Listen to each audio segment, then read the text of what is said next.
Ça tourne. Ça tourne aussi chez moi. Parfait. Les évolués, situation au Congo belge. C'est un texte écrit par Jean-Marie Moutamba Makombo, professeur ordinaire à l'Université de Kinshasa, au département d'histoire et à la faculté des lettres. Ce texte a été produit à l'occasion du cinquantenaire du manifeste de conscience africaine et il est reproduit dans un livre de Madame Nathalie Toussignan, le manifeste de conscience africaine 1956, élite congolaise et société coloniale, regard croisé. Et c'est un livre qui a été reproduit aussi ici à Kinshasa dans Questions d'histoire, le tome 3, point d'histoire, où ce texte a été repris. Le manifeste de conscience africaine, dont nous commémorons aujourd'hui le cinquantenaire, a été produit par une petite équipe d'intellectuels congolais, appelée alors évoluer.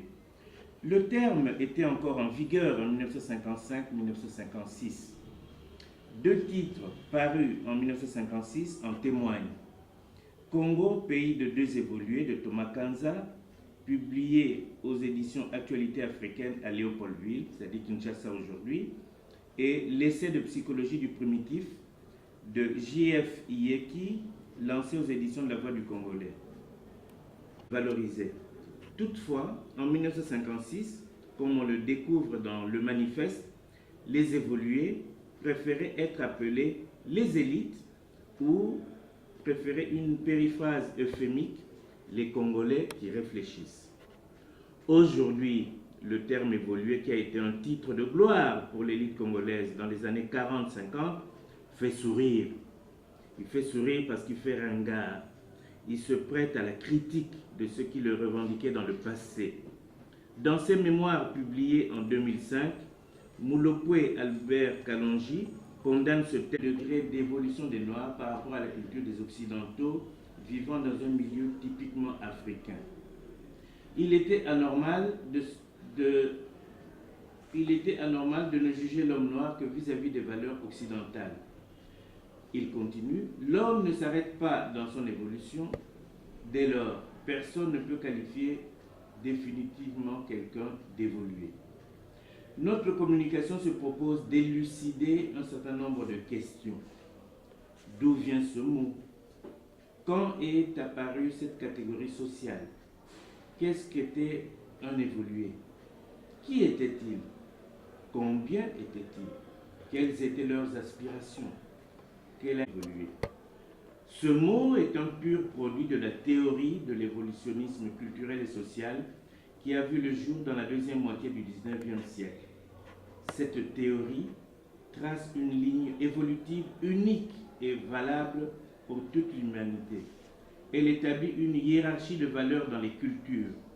Au premier stade de l'évolution des sociétés humaines, elle place les sociétés dites primitives, arriérées, sauvages, en fait, des sociétés non occidentales.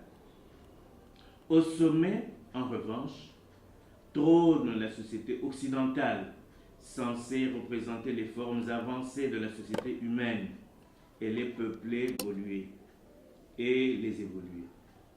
L'évolué était celui qui avait subi son évolution et qui se rapprochait du civilisé. On était évolué par rapport aux blancs, naturellement. Le mot pouvait dès lors être revêtu d'une connotation laudative ou injurieuse selon le ton. Mais c'est un évolué ou espèce d'évolué. Si l'usage du mot évolué a été consacré au Congo belge dans les dernières années de la Seconde Guerre mondiale, l'une des premières définitions de ce concept date cependant du début des années 30. En janvier 1931, A. Chimanga définissait l'évolué comme, je cite, « tout homme qui a étudié et qui respecte tout ce qu'il a étudié, qui respecte les règles du savoir-vivre, les lois de Dieu, les lois de l'État et surtout de ses supérieurs. » Entre les deux guerres, on parlait davantage de déracinement. Le vernis il ne portait qu'une couche superficielle de civilisation. En Afrique équatoriale, française voisine, le gouverneur général Félix Éboué, qui était un noir d'origine guyanaise, fit promulguer en 1942 par le général de Gaulle, le chef des Français libres, le statut des notables évolués, complété et modifié en 1945-1946. Après avoir parlé des origines et de l'usage du mot évolué, nous allons maintenant voir l'émergence des évolués au Congo belge. La catégorie est née dans la clandestinité, une association des clercs d'Élisabethville sous l'instigation d'un Belge, J. Descoster, éditeur de l'Écho du Katanga. Celui-ci avait demandé aux clercs de se mobiliser, de s'adjoindre les masses et de s'entendre avec les soldats pour éviter l'échec du mouvement de grève de décembre 1941 à l'Union minière du Haut-Katanga, qui a été noyé dans le sang. Découverte fin janvier 1944, l'association des clercs fut entendue par une commission rogatoire constituée par le gouverneur du Katanga, André Marron. Liévin Kaloubi, secrétaire de la dite association, dénoncé comme le cerveau du mouvement, révéla les revendications des évolués d'Élisabethville. Que voulait-il?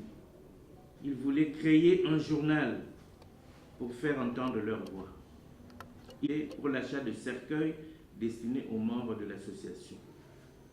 En mars 1944, peu après la mutinerie de Louloabourg du 20 février, les évolués de ce centre présentèrent au commissaire de district, M. Gustave Sand, un mémoire reprenant leurs revendications. Les griefs étaient analogues à ceux d'Élisabethville. Dans ce texte lu par Clément Béat et Étienne Ngandou, avant d'être remis au commissaire, les évolués de Louloabourg demandaient la reconnaissance de l'existence d'une classe des évolués. Ils se posaient comme les intermédiaires entre le blanc et les indigènes non évolués, la masse des indigènes arriérés.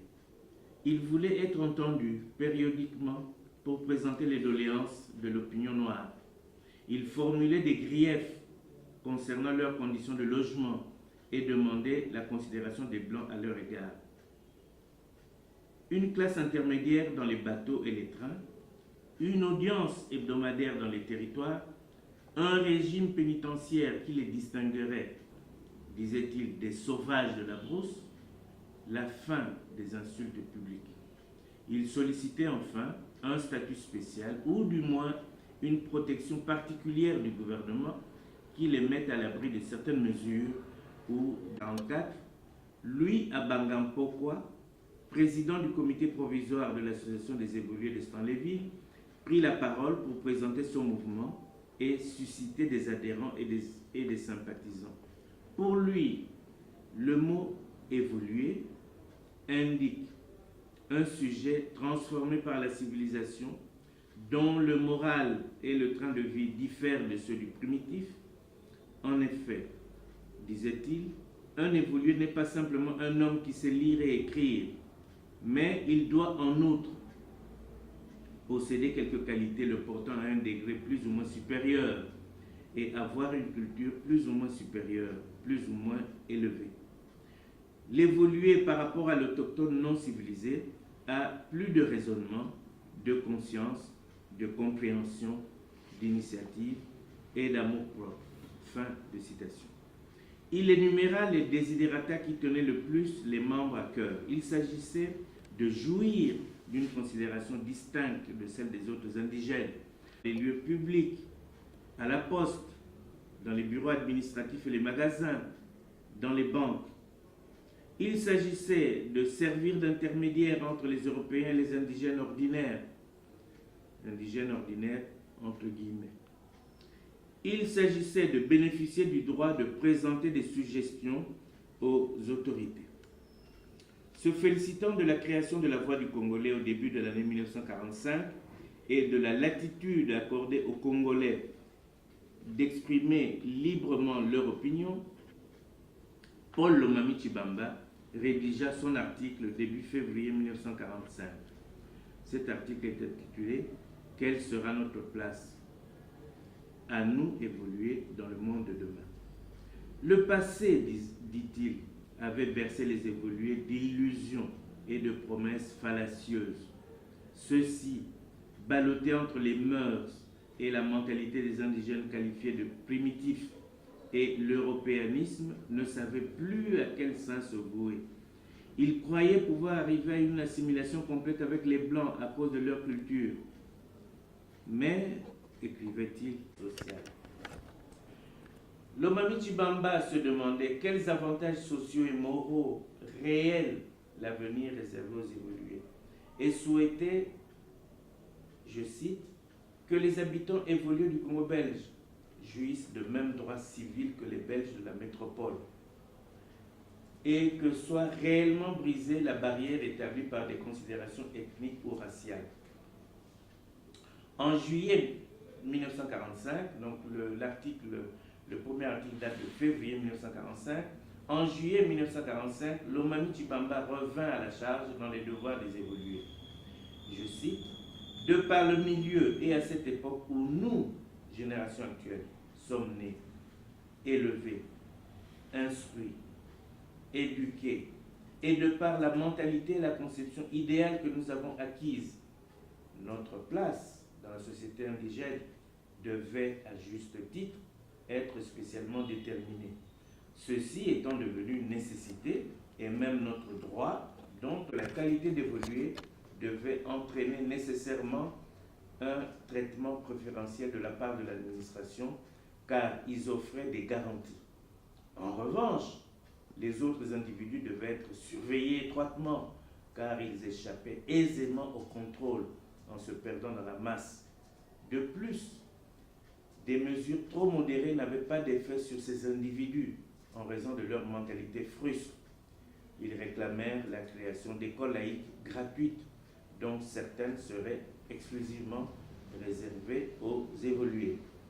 Alors, ces 14 évolués qui avaient écrit dans l'Avenir colonial et qui avaient signé s'appelaient André-René Aïmba, Arthur Joseph Amisso, Léon Jackson Barouti, Pascal Diatouka, Jean Ebicotte, Édouard Kebana, Albert Koka, José Lobéa, Anselme Longola, Jean-Lambert Mangalibi, Joseph Mongwama, Pius Niele, Jean Salah, Sylvain Maxime Zinga.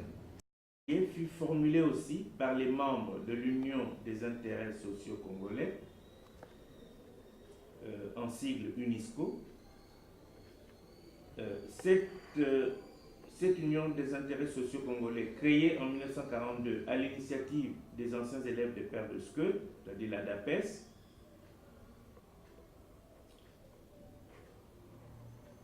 cette association fut reconnue officiellement par les AIMO, Affaires indigènes et main-d'œuvre, en novembre 1945.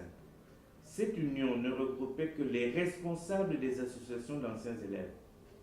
L'UNISCO, donc l'Union des intérêts sociaux congolais, préconisait la suppression totale de tous les signes extérieurs et intérieurs de la discrimination raciale, l'amélioration de la condition sociale des Congolais en général et la défense des droits des évolués en particulier. L'UNISCO revendiquait en outre le libre accès aux lieux publics réservés aux Européens et une participation plus active à l'administration du pays. Au cours de l'année 1947, le Congo reçut la visite des plus hautes autorités métropolitaines. Le prince régent Charles, du 20 juin au 12 août, le ministre des colonies Pierre Wigny et une commission sénatoriale de 9 membres qui ont séjourné fin août, fin octobre. Chaque fois que l'occasion fut propice, les évolués présentèrent leurs desiderata. Lors de l'audience que le ministre accorda aux évolués de Léopoldville, ils étaient au nombre de 3, Eugène Kabamba, Antoine Roger Bolamba et Jean-Pierre Dericoyard. Le dernier point, c'est-à-dire les aspirations des évolués, ils insistèrent auprès du ministre sur la nécessité de doter les évolués d'une distinction autre que le statut qui leur avait été promis. Ils lui demandèrent aussi de faire aboutir le plus rapidement possible le projet d'octroi d'une carte d'identité spéciale aux évolués, remplissant certaines conditions lorsqu'ils en feraient la demande.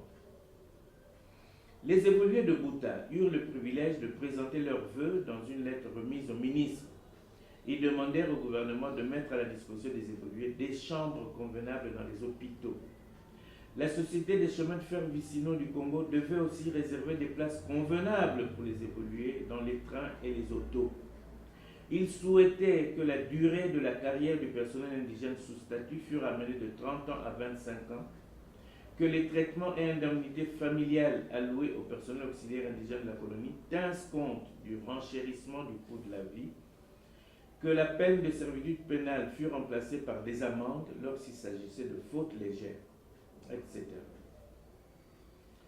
Dans leur mémorandum adressé à la commission sénatoriale, les évolués de Léopoldville ont soulevé des problèmes d'intérêt général dans la cité indigène de Léopoldville. Ces problèmes étaient liés à la police. Aujourd'hui, police, c'est ici. Les évolués du cercle de police se sont étendus sur leur propre doléance. Ils ont demandé au sénateur la constitution d'une bibliothèque pour les évolués, la création d'une école ménagère pour les femmes des évolués, l'amélioration du traitement médical des évolués. Et il y a cette citation: ils n'aiment pas être mêlés à des nègres sans dignité. Ils regrettaient le manque d'égard de la part des Blancs, les préjugés raciaux, les gifles et les insultes. Ils déploraient l'insuffisance des allocations familiales et l'insuffisance de leur salaire, et réclamaient enfin une place spéciale pour les évoluer dans les transports publics, c'est-à-dire le bateau et les trains. Isa, c'est bon chez toi? Juste à manger. C'est encore très long? Papa, je vous avais dit. Je vous avais dit, c'est long. Moi, j'ai 26 pages. 26 pages. Chez vous aussi, ça peut arriver à 26? Bon, moi, c'est de la page 83 à la page 113. 20 pages. 20 pages. Ok, là on est déjà à 6 minutes. Non, 83, 113, non, c'est 30 pages. Je pense, votre problème, c'est que ils ont demandé d'enregistrer. Vous enregistrez. Voilà. Bon, maintenant, comment vous allez faire le montage, je ne sais pas. Ça, c'est... Le montage, c'est eux-mêmes qui vont faire là. Nous, on va leur envoyer des images. Mais je crains que ce soit trop long et puis les cartes soient insuffisantes. Mais comme ils ont le texte, s'ils ont les images, c'est eux qui vont couper et qui vont voir comment ils vont faire. Oui. Toi, jusque-là, c'est comment, Lisa? Moi, ça va. Hein. Vous aviez eu la possibilité de faire du travelling, par exemple, ça aurait été intéressant. Ah ouais. Vraiment. La prochaine fois. Hein. Quand vous êtes prêts.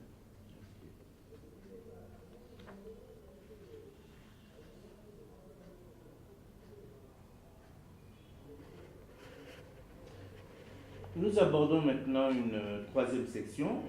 Nous avons commencé par les origines et l'usage du mot évolué.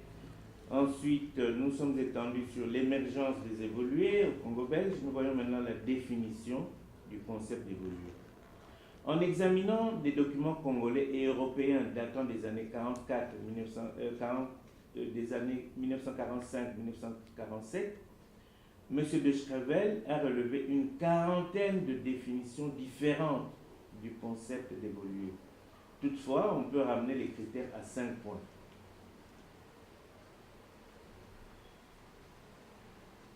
En premier lieu, le degré d'instruction. Il fallait avoir fait 3 à 4 ans d'études post-primaires dans les écoles moyennes, formant les auxiliaires de l'administration et les commis, et dans les écoles normales pour instituteurs. Si les premiers collèges latins des pères jésuites de l'Info et Kinyat Yassa date de 1946-1947, et le collège de Campondé des Pères de Sceut de 1947, la réforme des 6 ans d'études secondaires n'a été introduite qu'en 1948. 4 rédacteurs du Manifeste de conscience africaine ont fréquenté l'école moyenne de l'Institut Saint-Joseph dans la paroisse Sainte-Anne à Léopoldville. Il s'agit de Joseph Iléo, Albert Nkouli, Antoine Ngwenza, Dominique Zangabi. Joseph Ngalula a terminé 4 ans post-primaire dans la section art graphique au groupe scolaire des Frères de la Charité à Lusambo. Jean Bolikango, alias Tataza, comme on l'appelait, président de l'association des anciens élèves des Pères de Sceut à Dapès, était le doyen des instituteurs. Engagé dans l'enseignement depuis 1926, après 2 ans post-primaire pédagogique, il a donné cours à plusieurs notabilités, notamment Cyril Adoula, le futur Premier ministre, Joseph Iléo, Joseph Maloula, le futur archevêque, Eugène Moquet, Jacques Massa, Albert Monguita, etc. D'autres, comme Étienne Gandou ou Gaston Diomi, avaient suivi la scolarité de l'école des assistants médicaux indigènes, comme on disait, école amie, implantée à Kisantu en 1936 et à Kinshasa en 1937. La durée des études y était de 6 ans après un concours d'entrée du niveau de l'école moyenne. À l'époque, pour aller plus loin dans les études, il fallait avoir achevé le cycle complet du petit séminaire ou fait une incursion au noviciat et au grand séminaire. Du reste, les premières promotions de l'Université Lovanium furent formées surtout d'anciens séminaristes. Le rayonnement des anciens séminaristes était perceptible dans la société. Liévin Kaloubi, ancien séminariste de Kaboué, commis de l'administration, écrivain public à 16 heures et secrétaire de l'association des clercs d'Élisabethville. Jacques Massa, condisciple de Joseph Maloula et d'Eugène Moquet. Il était secrétaire permanent dès 1946 du syndicat chrétien CSCC. Il était aussi membre du conseil de gouvernement et de la députation permanente. Joseph Kassavubu, commis au service des finances. Il était secrétaire de l'association des anciens élèves des Pères de Sceut, secrétaire de l'Union des intérêts sociaux congolais, UNESCO, dont nous avons déjà parlé. Paul Lomami Chibamba, président de la section bibliothèque du service d'information du gouvernement général, collaborateur de la Voix du Congolais, romancier primé par le jury du concours littéraire de la Foire coloniale de Bruxelles en 1948. Le prestige des abbés noirs tenait aux 20 ans d'études qu'ils avaient accomplies, dont 3 de philosophie et 5 de théologie. La mode à l'époque voulait que l'on expose sur un mur de son salon son diplôme avec la mention et le rang obtenu. Un deuxième critère est la situation matérielle. Elle devait être honorable, disait-on. En mai-juin 1945, il fallait jouir d'un revenu mensuel minimum de 1000 francs. 2 années plus tard, lorsque la mission sénatoriale belge est venue au Congo, elle a constaté en 1947 que le salaire d'un infirmier variait entre 800 et 3000 francs par mois.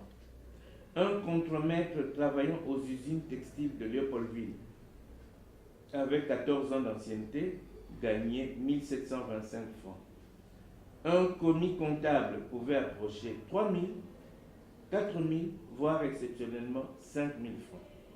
Cette situation matérielle honorable pouvait être accessible à ceux qui n'avaient fait que des études primaires, mais qui avaient l'expérience de métier et une certaine aisance économique. C'était le cas des commerçants indépendants et semi-autonomes, des propriétaires de petites entreprises, boutiques, bars, entreprises de transport, plantations. C'était le cas des artisans diplômés travaillant à leur compte, cordonniers, menuisiers, tailleurs, peintres, sculpteurs. Ce sont eux qui vont constituer les classes moyennes des années 1952-1953. Ils possédaient des biens visibles, une maison en dur, une bicyclette, un phonographe, une radio, une machine à coudre, une lampe à incandescence, etc. L'évolué se reconnaissait par un troisième caractère, les responsabilités assumées dans son métier et la conscience professionnelle. Ce critère se retrouvait dans plusieurs professions. Les capitales de commerce gérant les magasins des sociétés coloniales, les comptables, les assistants médicaux, les infirmiers diplômés, les assistants agricoles, les animateurs de radio, les instituteurs diplômés, les gradés de la police et de la force publique, les anciens combattants, les greffiers et les juges des tribunaux indigènes, les opérateurs de télégraphie, les gardes sanitaires, les arpenteurs géomètres, les capitaines de bateaux fluviaux, les chefs de gare, les sous-percepteurs des postes, les ouvriers spécialisés détenteurs d'un diplôme d'études professionnelles et percevant des revenus comparables à ceux du personnel auxiliaire de l'administration. Nous avions parlé de 5 critères. Monogame, discipliné dans la vie familiale, jouir d'un casier judiciaire vierge, disposer d'un certificat de bonne vie et mœurs. Ce critère, la moralité, la bonne moralité, échappait à la mesure, mais tous les évolués souscrivaient à cette clause de perfection morale. Pour certains, elle devait même passer en premier lieu, comme l'a écrit Léon Bongongo, assistant médical. Il disait ceci: qu'un indigène ait fait d'excellentes études moyennes, qu'il jouisse d'un salaire mensuel de plusieurs milliers de francs, ne constitue nullement des critères suffisants pour que l'on soit admis dans le cadre des évolués. Ce qui fait qu'un indigène est évolué, ce n'est pas tant son instruction, ni sa situation, quelle qu'elle soit, mais c'est surtout son fond moral, spirituel, lequel s'obtient surtout par l'éducation. Le 5e critère qui caractérisait l'évolué est l'adoption du mode de vie, des valeurs, des mœurs et des comportements des Blancs. La mission sénatoriale l'a précisé en 1947. On entend par l'assimilation des principes de la civilisation européenne, je cite, non seulement le comportement et la civilité, mais encore la façon de vivre matériellement dans des logements se rapprochant autant que possible de ceux des Blancs, dont les vêtements sont aussi adoptés. Fin de citation. Comme un Blanc, on faisait la sieste comme le Blanc. On s'habillait, on portait la raie, on parlait comme un Blanc. On apprenait à rire en français. On mettait des lunettes de soleil, même la nuit, pour imiter le Blanc. Bref, dans toutes les circonstances de la vie, faire tout à fait comme le Blanc était une expression communément utilisée. En Lingala, lokola kaka mundele penza. En Kikongo, mutindu kaka mundele penza. En Chiluba, anobo mutoke menemene. En Swahili, kama muzungu kabisa. Certains évolués ont troqué leurs noms africains contre des noms européanisés. Derikoya pour Likwangola, Pierre Canon pour Pierre Nkanu, Jacques Bonnard pour Augustin Mayanga, Mumba pour Lumumba, Amelo pour Ambanga Pokwa, Sapin pour Sapou, Kassongol, la génération de ceux qui sont nés entre 1905 et 1929. Ils viennent après la génération de ceux qui ont établi les premiers contacts avec les Européens, 1880-1904, et avant la génération des premiers universitaires, 1930-1954.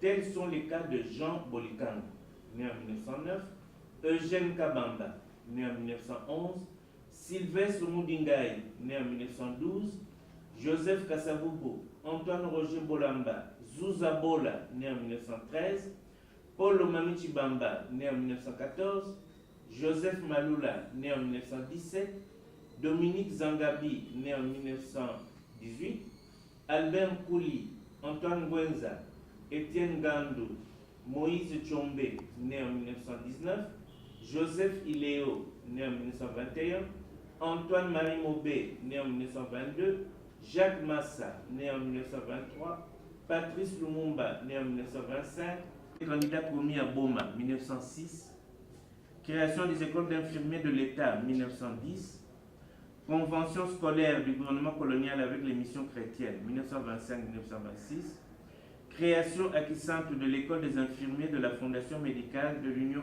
catholique de Louvain au Congo, 1927, réforme de la scolarité des candidats commis de Boma portée de 6 à 8 ans, dont 2 postes primaires, 1931, changement du statut de l'Institut Saint-Joseph de Kinshasa qui devint en 1933 une école moyenne, alors qu'elle fut de 1917 à 1932 une école professionnelle, création acquissante d'une école moyenne d'agriculture du Centre agricole de l'Université de Louvain au Congo, 1933, création de l'école des assistants médicaux indigènes à Léopoldville, 1936, et Stanleyville par l'État, création de l'école des assistants médicaux indigènes à Kisantu par la Fondation médicale de l'Université catholique de Louvain au Congo, 1937, réforme scolaire qui prolongeait de 2 à 4 ans post-primaire la scolarité des candidats commis, 1938.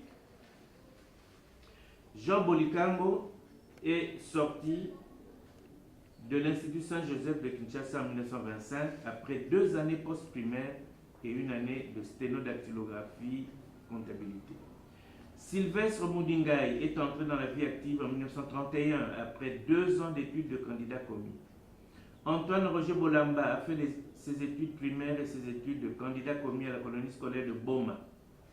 Paul Omami Chibamba a commencé sa scolarité à l'Institut Saint-Joseph de Kinshasa et l'a poursuivi au petit séminaire de Batakiela au Mayombe, qu'il a dû quitter en terminale pour raison de maladie, 1928-1932. Bonaventure Makonga a fait des études normales à Lukafu et Loabo auprès des pères franciscains, 1928-1930. Il a commencé sa carrière comme instituteur aux écoles de l'Union minière du Haut-Katanga avant d'entrer dans l'administration des postes. Après ses études de nouveaux agents en Belgique, il a fallu utiliser de plus en plus de Noirs et leur confier des responsabilités exercées jusque-là par des Blancs. Les cadres subalternes européens furent remplacés par le personnel auxiliaire noir. Le nombre d'employés noirs est passé au Congo belge de 8 792 en 1939 à 10 745 en 1941, 12 609 en 1943 et 14 833 en 1945, soit une augmentation de près de 70% en 6 ans. En décembre 1943, Monseigneur Jean-Félix de Intime, vicaire apostolique du Katanga et membre de la commission permanente pour la protection des indigènes, faisait remarquer au gouvernement belge en exil que la conséquence la plus grave de l'effort de guerre paraissait être, je cite, la rupture d'équilibre qui s'est produite entre les 2 portions de la population indigène, les travailleurs salariés d'une part et d'autre part la population des milieux coutumiers. Il précisait sa pensée. C'est de cette masse de salariés et des employés devenue énorme que parle le mot d'ordre qui régit désormais l'attitude des milieux coutumiers eux-mêmes. Ceux-ci ne donnent plus le ton, ils le reçoivent d'ailleurs. L'estimation numérique des évolués varie avec le critère privilégié. Si l'on privilégie le facteur instruction-diplôme, il faut avoir à l'esprit le niveau réel de ces écoles. Pour ne prendre que l'exemple de 2 ans post-primaire de 1931 à 1938 et de 4 ans post-primaire après 1938. Pour la seule année 1947, le nombre total des diplômés de l'enseignement post-primaire ne s'élève qu'à 815. Si l'on ajoute à ce chiffre les transfuges des séminaires, les assistants médicaux et les diplômés des années antérieures, on obtient un chiffre de l'ordre de 12 000 à 15 000 évolués en 1948, soit 5 évolués pour 1000 adultes masculins. 5 évolués pour 1000 adultes masculins. Une seconde estimation est le nombre des membres inscrits dans les cercles pour évoluer. Ces cercles se donnaient pour but de poursuivre la formation intellectuelle des adhérents et de leur procurer des divertissements sains. Théâtre, musique, sport, jeux d'esprit, activités sociales. Ces cercles furent créés un peu partout dans le pays par les missions, par l'administration et par certaines entreprises et par des coloniaux bénévoles. À Élisabethville fut créé sous l'égide du gouvernement en mars 1946 le cercle des évolués Léopold II, présidé d'abord par Alfred Kia, puis par Antoine Mounongo. Peu après, les missionnaires fondèrent à leur tour le cercle Saint-Benoît que fréquentaient Pascal Loangui, Mathieu Kalenda, Gabriel Kitenge, Bonaventure Makonga, Antoine Mounongo, Boniface Mouekou, Amand Chinkoul.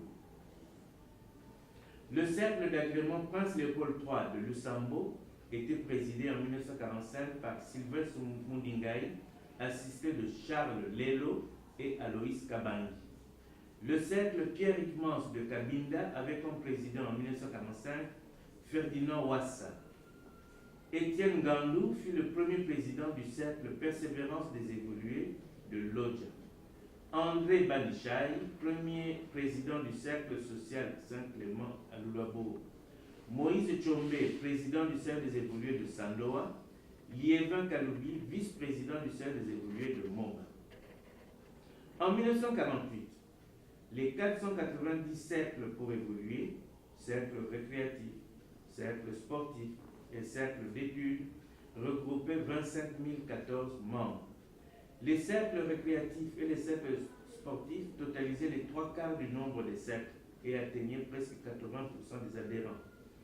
Par la suite, les cercles d'études ont pris peu à peu de l'extension avec 5 000 adhérents en 1946, 8 182 adhérents en 1953, 8 835 adhérents en 1954, 14 878 adhérents en 1955 et 11 045 adhérents en 1956. Une troisième appréciation est fournie par la classification professionnelle élaborée par l'administration, répertoriant les travailleurs intellectuels, les travailleurs qualifiés ou semi-qualifiés, les contremaîtres et agents à responsabilité de commandement, les artisans indépendants, les commerçants autonomes ou semi-autonomes, les professions libérales. En 1956, cette classification dénombra 143 865 personnes, dont 110 381 dans les milieux urbains, dont 110 381 dans les milieux urbains et 56 648 dans les milieux ruraux. C'est ce chiffre que Patrice Lumumba a retenu lorsqu'il parle de plus de 100 000 véritables évolués en 1956 dans son livre « Le Congo, terre d'avenir, est-il menacé ?»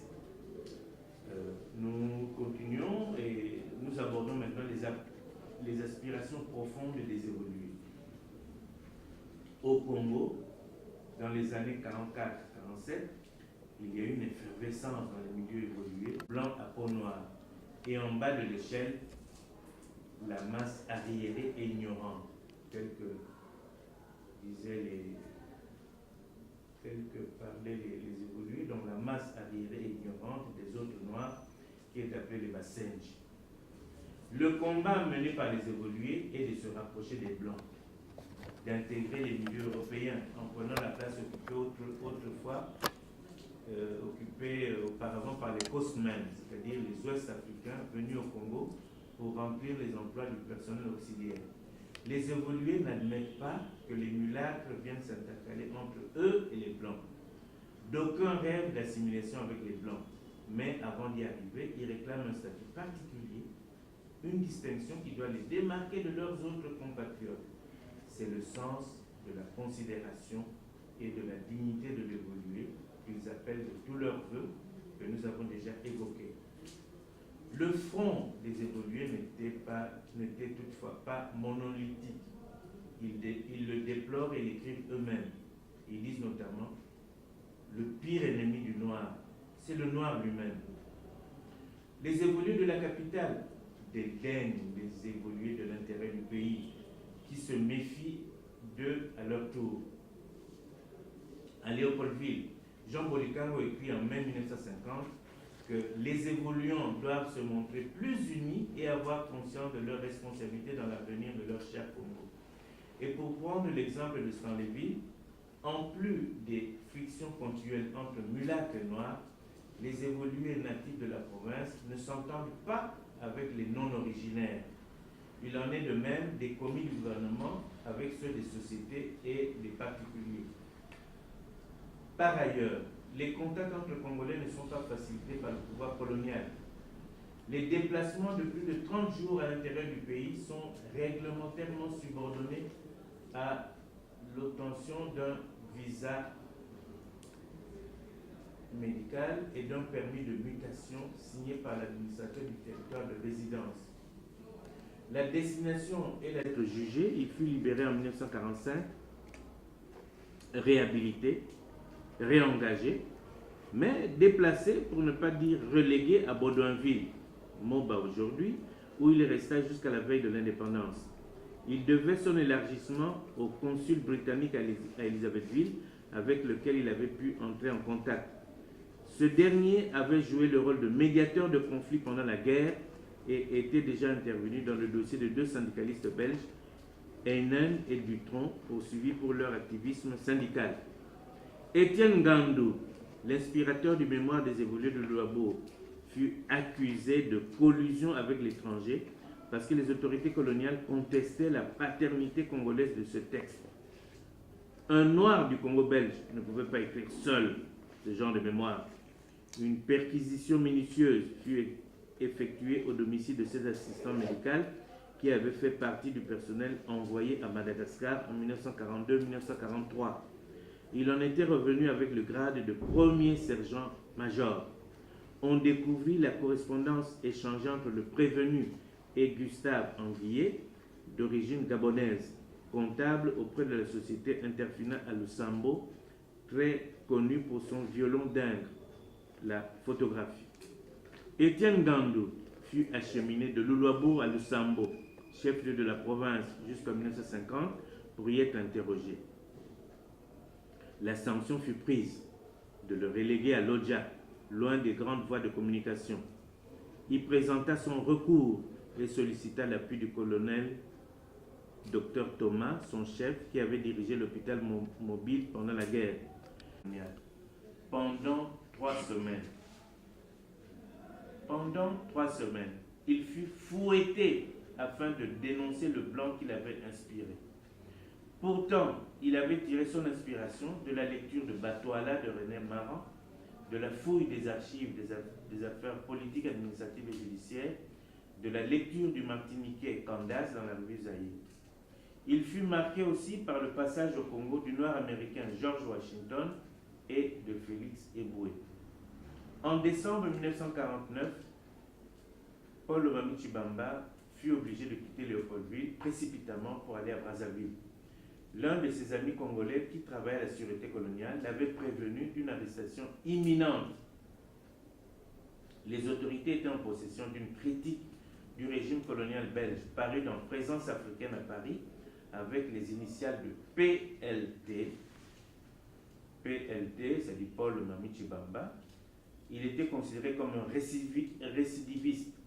À Brazzaville, Lomami Tshibamba fut d'abord engagé aux affaires sociales pour s'occuper de la construction de foyers sociaux. Puis, il fut récupéré par Cornu Gentil, haut commissaire pour l'Afrique équatoriale française, qui l'utilisa pour donner une impulsion au cercle culturel. Il s'occupa de Liaison, la revue des évolus de l'Afrique équatoriale française, et demeura à Brazzaville jusqu'en 1961. Si Lomami Tshibamba a trouvé des facilités à Brazzaville, c'est parce qu'il y était né en 1914 de l'union d'un père, milicien loulois, qui avait fui le fort de Chikankasa après la mutinerie de 1900 et avait épousé une femme banza de la Mobile, dans le Bangui. Ces 3 exemples que nous venons de donner permettent de comprendre l'autocensure pratiquée par les évolués.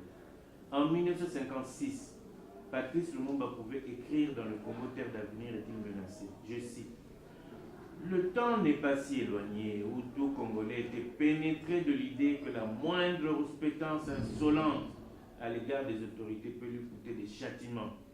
Dès lors, en dehors de la presse reconnue comme la Voix du Congolais, la Croix du Congo et d'autres organes, l'évolution des idées s'est faite clandestinement, souterrainement. Sylvestre Mondingaï nous a révélé l'existence d'un bulletin interne qu'ils ont appelé Proluce, qui tenait lieu de gazette.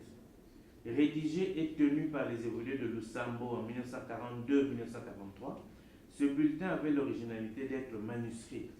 Chacun d'eux consignait des faits qu'on observait, particulièrement les vexations et les injustices, et rapportait des informations centralisées par un rédacteur. On se le passait de main en main après avoir paraphé et on le retournait au rédacteur en chef, Constantin Kabé. Joseph Iléo nous a confié qu'une dizaine de Congolais avaient été réunis secrètement par le docteur Toussaint, fondateur de la Confédération générale des syndicats. Parmi eux, il y avait Arthur Pinzi, le futur président du syndicat APIC, l'Association du personnel indigène de la colonie, et lui-même. Le docteur Toussaint est le premier à leur avoir parlé de syndicats et de leurs droits. En terminant son discours, Toussaint leur avait dit: si le gouverneur général Rickmans apprend que je vous ai réunis, je vais être arrêté et expulsé. C'est effectivement ce qui est arrivé. Le docteur Toussaint a été expulsé sans ménagement et interdit de séjour au Congo en novembre 1946. Nous arrivons maintenant à la réponse métropolitaine aux revendications des évolués. Plusieurs réformes virent le jour au Congo après-guerre. Pourquoi? Parce que les Belges voulaient payer les dettes de guerre contractées vis-à-vis de la population congolaise et récupérer le mouvement de mécontentement des évolués. Un groupe d'évolués de Léopoldville avait réclamé en 1942 une gazette pour autochtones. L'association de Liévin-Kaloubi voulait éditer à son compte un journal en 1943. Le gouvernement général lança au début de 1945 la Voix du Congolais, supervisée par deux fonctionnaires belges. D'abord Jean-Paul Puix, puis Jean-Marie Domont, deux anciens administrateurs du territoire à Ouatsa et au Cataract. Les fonctions de rédacteur en chef furent confiées à Antoine Roger Bolamba. Bimestriel à ses débuts, la Voix du Congolais devint mensuelle devant le succès rencontré. Elle comblait un vide en enregistrant les vœux et les aspirations des évolués. Des évolués, entre guillemets, spécialistes d'une profession et parlant français, je ferme les guillemets, avaient émis le vœu de s'organiser dans une confédération générale des syndicats indigènes, regroupant les syndicats des travailleurs indigènes congolais spécialisés.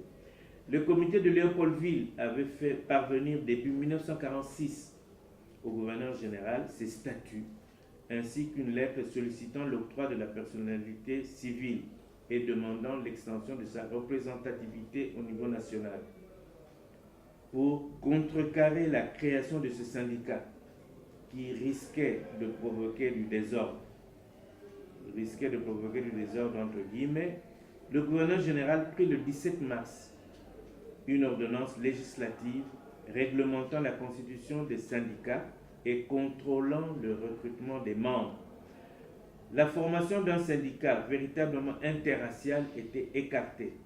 Ne pouvaient se grouper dans ces organisations professionnelles que les indigènes du Congo belge et des colonies voisines qui exerçaient la même profession ou des professions connexes et similaires.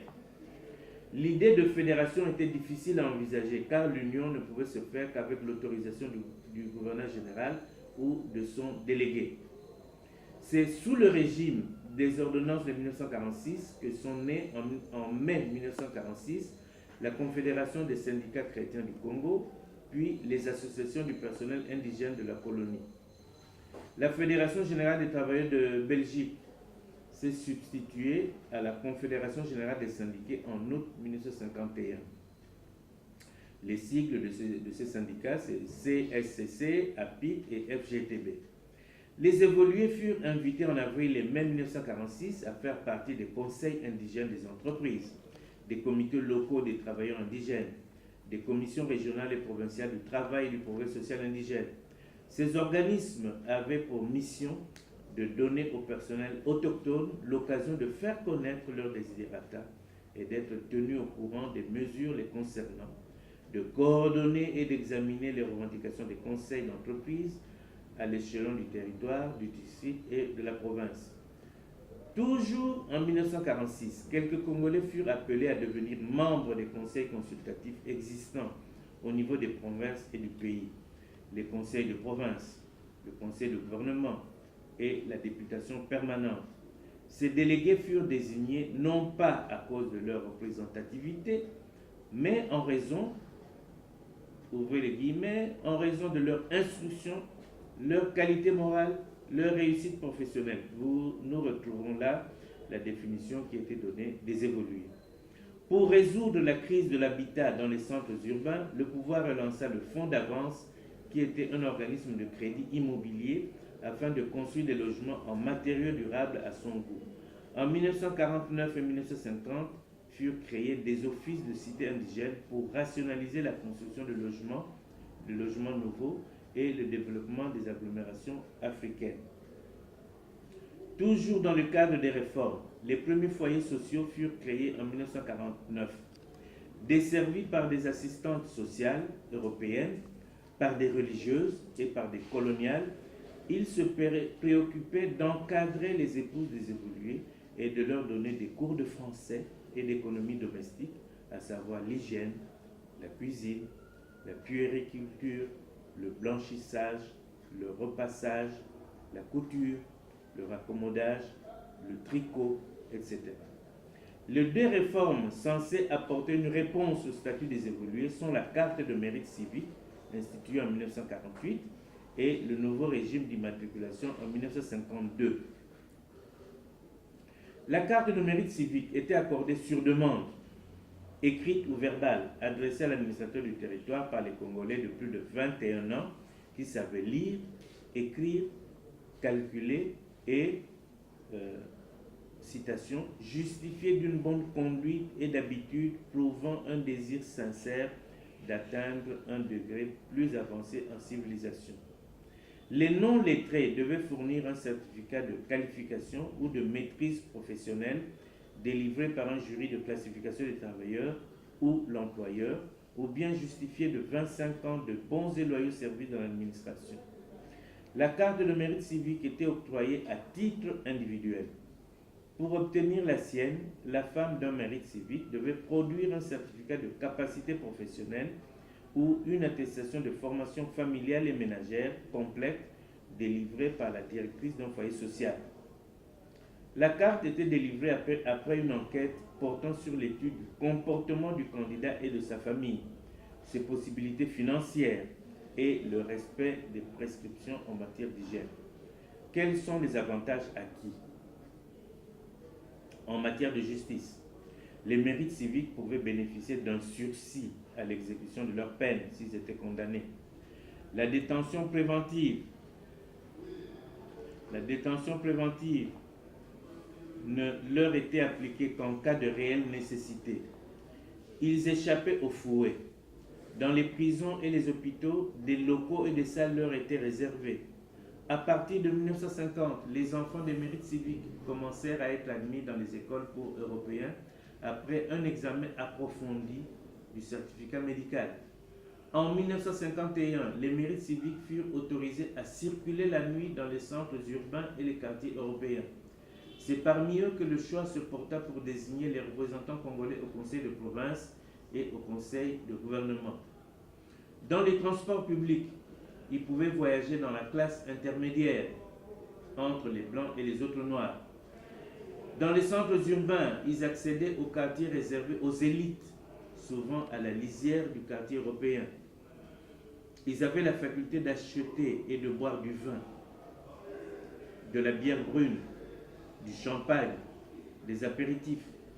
Ils avaient accès aux restaurants et aux magasins à clientèle blanche, alors que leurs compatriotes étaient servis dehors, devant des guichets. Plus tard, ils ont eu accès aux séances de cinéma pour blancs. mais les mérites civiques restaient assujettis aux coutumes. En 1952, intervint le nouveau régime de l'immatriculation. Ce statut était l'apanage, je cite, de la seule élite indigène ayant réellement accédé à la forme occidentale de la civilisation.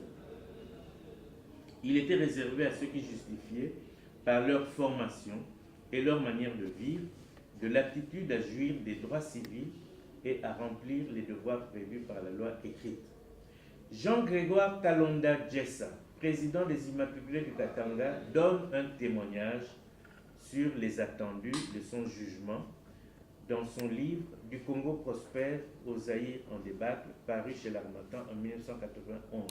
Je cite: « Attendu que le requérant a fait de bonnes études et possède une excellente formation qu'il cherche à perfectionner, qu'il lit et écrit très correctement le français, attendu que le demandeur gagne très convenablement sa vie, que son épouse a fait l'école primaire, qu'elle élève son fils à la manière européenne, attendu que le demandeur habite une maison en matériaux définitifs, où il vit d'une manière très proche de celle des Européens, attendu qu'il est certain, d'après le dossier, que le demandeur est détaché depuis toujours de la coutume indigène et que par sa formation, son intelligence, son travail et sa manière de vivre, il se rapproche plus des Européens que des autochtones.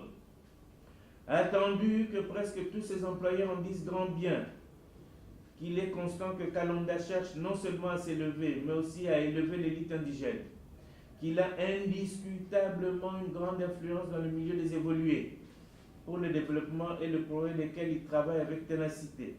Attendu que Kalonda possède une formation et une maturité qui le rendent apte à jouir des droits et à remplir les devoirs prescrits par la loi écrite. Donc voilà la série d'Attendu pour Jean-Grégoire Kalonda Djessa. L'immatriculation était accordée avec plus de solennité que la carte de mérite civique après une séance minutieuse du tribunal de première instance. Et le résultat n'était pas acquis d'avance. L'intéressé était là, avec sa femme et ses enfants. Tous étaient interrogés, puisque le statut d'immatriculé était étendu à toute la famille. L'immatriculé relevait du droit civil européen. En plus des avantages reconnus au mérite civique, l'immatriculé pouvait se faire hospitaliser dans les cliniques pour Européens. Pour les autorités coloniales, l'immatriculation n'était que, je cite, l'acte juridique qui réalisait le transfert d'un individu de l'empire du droit colonial et du droit coutumier à celui du droit écrit. Pour les évolués, au contraire, c'était le rêve de l'assimilation complète qui commençait à prendre corps. L'incompréhension allait vite tourner au vinaigre. Nous abordons maintenant une section intitulée « De la déception des évolués à la rupture ». Au début de l'institution de la carte de mérite civique et du nouveau régime d'immatriculation, il y avait beaucoup d'engouement chez les évolués. Le 3 juillet 1949, lors de la remise des premières cartes de mérite civique à Léopoldville, Joseph Kasavubu figurait parmi les 13 bénéficiaires. Il a reçu en même temps que Jean Bolikango et son épouse Claire Ngoussa, Henri Bongolo, Adolphe Descoq, Eugène Kabamba, Daniel Kanza, Philippe Kinkela, André Kofi, Léon Lomata, Georges Malutama, Antoine Ngwenza et Ekete Pululu. En 1953, le même Joseph Kasavubu fit partie des 7 premiers immatriculés à Léopoldville, en compagnie de Pierre Canon, Daniel Luzolano, Jacques Massa, Ernest Mombong, Rufin Mujinga, Eugène Swakameso. Comment comprendre son volte-face lorsque la BACO, dont il était le président, et Daniel Kanza, le vice-président, déclarant en août 1956 « Bien qu'il y ait des élites, tout est masse et tout est citoyen ». Dans aucun pays civilisé, on ne donne des certificats pour distinguer les élites de la masse. La BACO désapprouvait la division de la population en couches, en évolué et masse. Ceux qui n'avaient pas pu obtenir ces brevets de civilisation éprouvaient de l'humiliation et de la rancœur Dans son article écrit en collaboration avec Nathalie Delalleux, intitulé « Je veux la civilisation, mais le blanc ne veut pas de moi », Jean Omasombo illustre bien les cas de refus par les commissions chargées d'instruire les dossiers de demande de cadre de mérite civique. En 10 ans, de 1949 à 1958, je dis bien en 10 ans, il n'a été délivré que 1557 cartes de mérite civique. En 6 ans, de 1953 à 1958, on a reconnu que 217 chefs de famille immatriculés, avec leurs enfants, les femmes et les enfants, représentaient 768 personnes. En revanche, ceux qui les avaient obtenus ont vite déchanté et déclaré en 1953-1954 que c'était des documents trompe-l'œil, des documents bamba, inutiles, bons à rien. Au début de l'année 1953, des immatriculés de Léopold VIII se sont réunis et projetaient de remettre leur carte au procureur du roi en signe de protestation. Le 26 mars 1953, Jacques Massa, porte-parole des évolués, introduisit une requête auprès du gouverneur général pour faire inscrire l'immatriculation à l'ordre du jour des travaux de la députation permanente. Il demandait qu'on supprime les pratiques discriminatoires pour les immatriculés et qu'on les traite, je cite, en hommes mûrs et civilisés.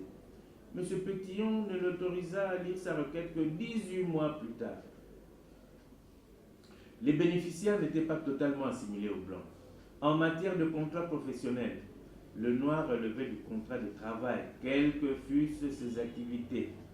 Le blanc, intellectuel ou manuel, bénéficiait du contrat d'emploi. Le bénéficiaire d'un contrat d'emploi, le moins payé, percevait toujours une rémunération des indemnités supérieure à celle du noir le plus payé. En 1957, un groupe d'assistants médicaux adressa au gouverneur général une lettre dans laquelle il relevait les écarts de salaire entre les membres de leur corporation, les agents sanitaires et les infirmières européennes européens moins compétents qu'eux. Malgré leurs cartes, les mérites civiques et les immatriculés étaient difficilement acceptés dans les débits de boissons, dans les hôtels, dans les restaurants et salles de spectacle pour Européens. Et lorsqu'ils exhibaient leurs cartes, quelquefois les agents du service d'ordre leur rétorquaient qu'ils ne connaissaient pas ces cartes. Ce n'étaient pas des cartes d'identité. Quand ils les avaient oubliées par mégarde, ils devaient faire comme tous les Noirs. La classe moyenne en gestation, les colons noirs, qui sollicitaient des crédits, n'obtenaient que des sommes insuffisantes lorsqu'ils n'étaient pas simplement déboutés. L'administration ne facilitait pas l'accession à la propriété immobilière. Dans l'enseignement, en 1957, les enfants noirs admis dans les écoles européennes ne représentaient que 4%. Ceux qui étaient dans le secondaire ne dépassaient même pas 2%. Dans le domaine des relations humaines, il n'y avait pas de contact en dehors des heures de service. Les Congolais qui avaient la possibilité de traverser le fleuve pour aller à Brazzaville constataient qu'ils n'étaient pas dans le meilleur des mondes. On connaît le choc ressenti par Patrice Lumumba en revenant de Brazzaville en 1947. C'est sans doute ce qui l'a amené à poser des questions sur la discrimination raciale à la rédaction de la Croix du Congo en décembre 1950. Les rares évolués qui avaient la faveur de voyager en Afrique de l'Ouest témoignaient qu'il n'y avait pas de discrimination raciale là-bas. C'est ce qu'ont rapporté Antoine Roger Bolamba et Antoine Gwenza qui ont représenté le Congo belge au congrès de l'Assemblée mondiale de la jeunesse à Dakar en août 1952.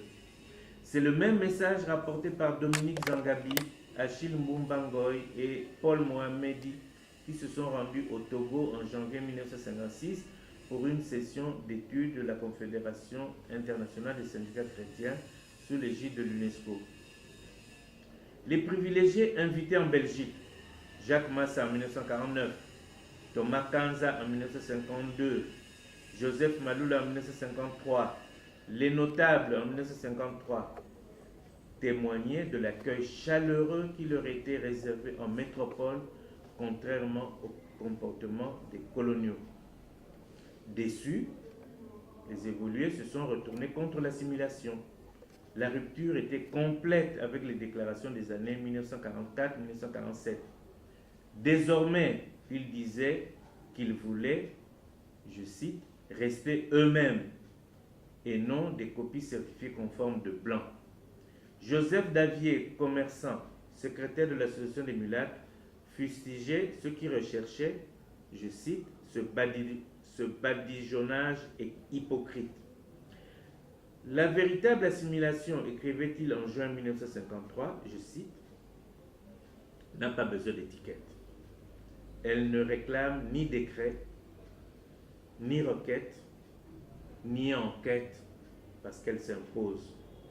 En mai 1954, Kazali Wakabwe trancha, je cite, « Non, nous sommes des Noirs, nous devons le rester avec nos bonnes coutumes et nos langues.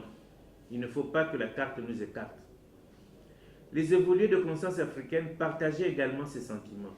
Joseph Iléo écrivait en novembre 1952, je cite, « Dans cette ascension où nous mène cette belle civilisation, point n'est question de rejeter tout ce qui est de nous, nos coutumes, nos langues, notre conception bantoue et même notre logique. Pareil désir serait d'ailleurs aussi fantaisiste qu'utopique, mais nous devons plutôt en extraire la substance bonne, l'entretenir, la développer, la mettre en valeur en harmonie avec la civilisation que nous recevons. » Fin de citation. Et Albert Nkouli de renchérir en critiquant le système employé pour l'immatriculation. Je cite, « Quant à nous, nous croyons que le peuple congolais devrait garder quelques-unes de ses bonnes coutumes qui lui confèrent sa personnalité et son individualité. Car le Congo est tout différent de l'Europe et les problèmes qui se posent ici ne sont certes pas les mêmes qui se posent en Europe. Il importe, nous semble-t-il, de donner aux Congolais le statut propre qui répond à sa conception bantoue et non le modeler sur le schéma européen. » Fin de citation. J'arrive à la conclusion. Les évolués parlaient tout bas entre eux et commentaient ce qu'ils voyaient, ce qu'ils entendaient, ce qu'ils lisaient et ce qu'ils vivaient. Dans les années 1953-1956, les échanges avaient lieu dans des cercles pour évoluer, les associations d'anciens élèves, les associations culturelles et d'entraide à caractère ethnique, les mouvements syndicaux, les cercles chrétiens, libéraux et socialistes, les bars, les stades. Les évolués évoquaient leurs déconvenus avec l'immatriculation et les mérites civiques. Ils parlaient de la communauté belgo-congolaise et de l'Union belgo-congolaise lancée en 1952 par le gouverneur général Pétillon et attendaient avec un certain scepticisme. Ils reprenaient à leur compte la formule choc des gouverneurs généraux adressés aux coloniaux. La main tendue trop tard risque d'être refusée. Déclaration du gouverneur général Eugène Jungers en 1951. Et le gouverneur général Léon Pétillon de dire en 1955, s'il y a des personnes qui ne sont pas d'accord avec nous sur la politique choisie, nous ne leur en voudrons pas, elles pourront s'en aller. Les évolués se passionnaient pour ou contre l'école catholique depuis que Pascal Loangui, qui était commis, David Moukeba, planteur, Moïse Tchombe, commerçant, avaient présenté individuellement en 1951 des vœux au conseil de gouvernement dont ils étaient membres pour l'organisation d'un enseignement officiel non confessionnel. Ils prenaient position, donc les évolués prenaient position pour Auguste Buisseret ou faisaient la neuvaine lorsque c'était des catholiques invétérés, ils faisaient la neuvaine pour sa mort en 1954. Ils soutenaient le syndicat des fonctionnaires noirs à PIC qui revendiquait en septembre 1954 un statut unique pour les fonctionnaires noirs et blancs. Bientôt, il ne fut question que d'un slogan « à travail égal, salaire égal ». Il fallait que cesse la politique en vigueur, Cette politique en vigueur se traduisait de la manière suivante: le plafond du noir et le plancher du blanc. Les évolués découvraient les partis politiques métropolitains, particulièrement les partis au pouvoir, le Parti socialiste avec ses amicales et le Parti libéral introduit à Léopoldville par Maître Jabon. Ce parti recrutait des affiliés, non seulement dans la capitale, mais aussi à Stanleyville, Élisabethville, Louloisbourg, etc. C'est du reste l'existence de ces embryons de partis qui ont poussé le syndicaliste chrétien Auguste Coul à provoquer l'abbé Maloula et à lui lancer le défi de lancer un mouvement national chrétien exprimant les aspirations et les sentiments des Congolais. Le roi Baudouin était attendu au Congo depuis 1952 pour l'inauguration du stade portant son nom. Le périple royal n'est intervenu qu'en 1955. Les évolués qui avaient longtemps attendu cette venue ont présenté de nombreuses doléances au souverain pendant son séjour au Congo et après son retour en Belgique. Ils escomptaient une nette amélioration de leurs conditions de vie. Au début du deuxième semestre de l'année 1956, l'attention des évolués allait se cristalliser sur un petit groupe d'entre eux qui existait à Léopoldville depuis 4 ans et qui éditait un bulletin paraissant d'ailleurs irrégulièrement. C'était le groupe de conscience africaine. Je vous remercie.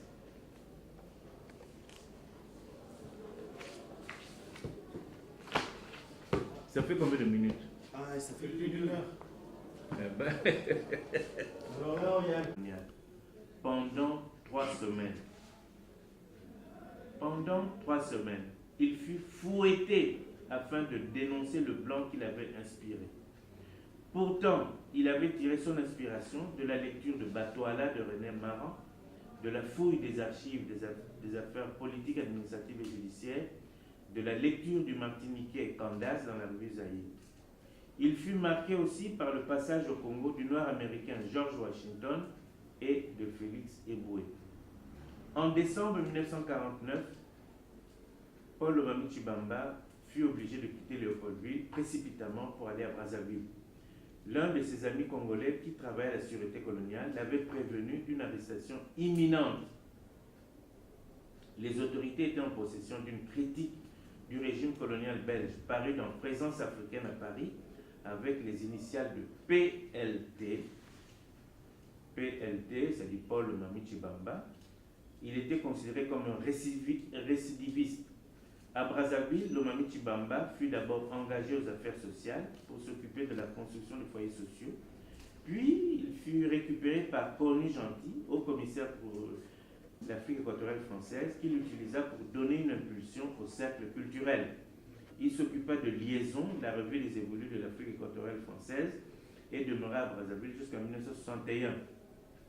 Si Lomami Tshibamba a trouvé des facilités à Brazzaville, c'est parce qu'il y était né en 1914 de l'union d'un père, milicien loulois, qui avait fui le fort de Chikankasa après la mutinerie de 1900 et avait épousé une femme Banza de la Mobile, dans le Bangui. Ces 3 exemples que nous venons de donner permettent de comprendre l'autocensure pratiquée par les évolués.